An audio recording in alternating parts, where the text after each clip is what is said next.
Moi,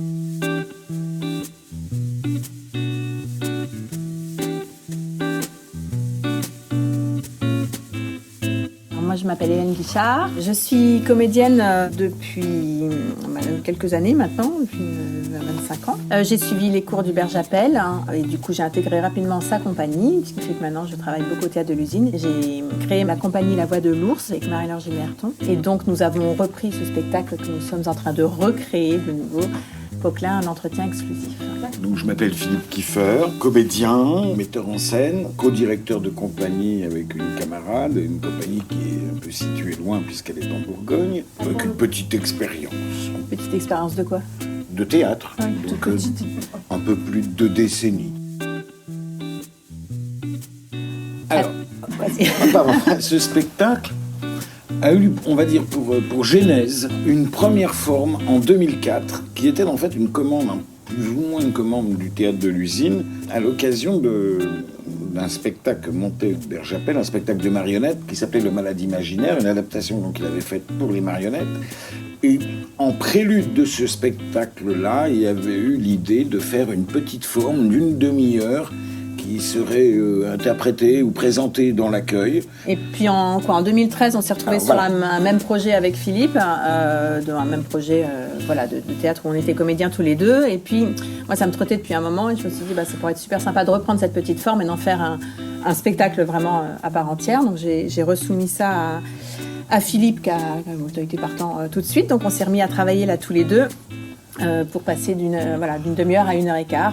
Le Théâtre de l'Usine nous a demandé de réadapter ce projet qui existe déjà, mais de le réadapter pour le rendre plus accessible à des enfants plus jeunes, donc à partir de 8 ans.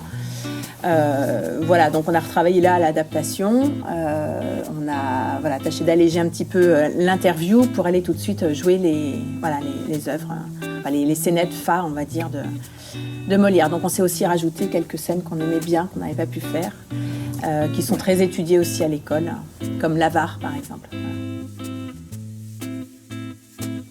Elle est facile au théâtre de toute façon par définition même. Et c'est pas pour faire un effet de manche, c'est vraiment quelque chose de très difficile, mais comme tous les arts de toute façon. On va aller chercher à chaque fois les enjeux dramatiques, la motivation du personnage dans la scène. Et puis, je crois que surtout, on cherche le plaisir, quoi. Voilà, c'est de la farce à chaque fois, donc si on s'amuse, on joue, quoi. Voilà, comme c'est petit ça. gamin.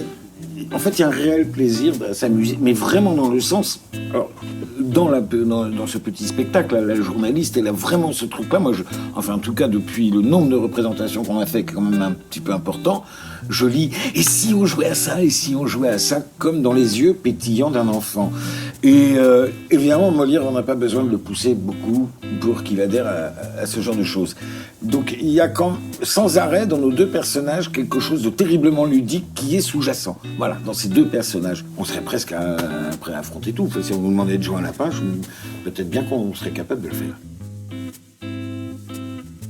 Alors, on a le médecin volant, la jalousie du barbouillé, les précieuses ridicules, un tout petit bout de l'école des femmes, et vraiment un tout petit bout, une citation. On a les fourberies de Scapin, on a le malade imaginaire, le bourgeois gentilhomme. Et l'Avare, maintenant, qui est nouveau, oui, voilà.